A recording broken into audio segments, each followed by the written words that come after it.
네, 원희룡 지사는 공론화위원회의 권고까지 뒤집고 내국인 진료 금지라는 조건을 달아서 영리병원을 허가했던 겁니다.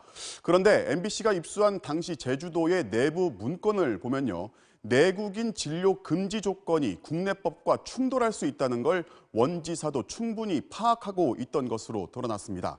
게다가 이 녹지그룹이 병원을 포기하겠다는 뜻을 여러 번 전해왔는데 오히려 제주도가 병원 허가를 강행했습니다.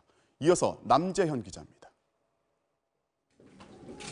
원희룡 제주도지사가 공론화위원회에 불허 권고까지 뒤집으며 영리병원 개원을 허가한 건 내국인 진료를 금지해 문제될 게 없다는 이유에서였습니다.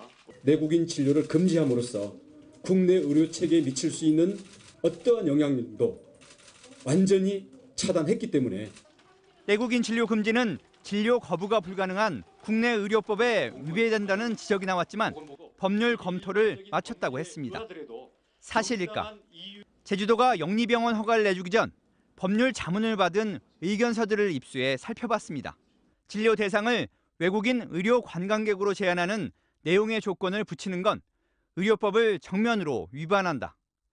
또 다른 자문 의견서도 내국인 진료 금지 조건을 부과하는 건 명확한 법률적 근거가 없어 보인다고 했습니다. 총 6건의 법률 자문서 가운데 3건이 불법의 소지가 있다고 밝혀 논란이 팽배했습니다. 그런데도 제주도는 문제가 없다는 쪽의 의견만 조건부 허가의 근거로 제시했습니다. 조례상 조건을 부과를 할 수가 있어요. 그래서 문제는 없다고 봅니다. 당초에도 사업계획서는 외국인 의료 관광객을 대상으로 이제 진행을 하겠다는 그런 사업계획 취지에 따라 더군다나 병원 건물은 지난 2017년부터 대우와 포스코, 한화건설에 의해 가압류된 상태. 재원 조달과 투자 실행 가능성이 있는지도 의문입니다.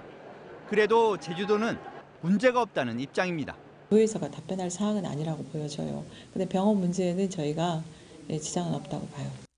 하지만 중국 투자사는 이미 지난 10월 제주도 측에 병원을 인수하라며 수차례 개원 포기 의사까지 밝혔습니다.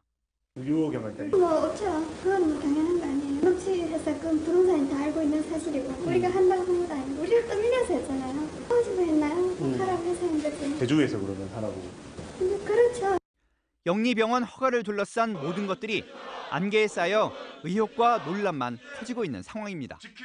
이를 풀기 위해선 사업 계획서가 공개돼야 한다는 주장이 거세지만 제주도는 이 역시 공개하지 않고 있습니다. MBC 뉴스 남재현입니다.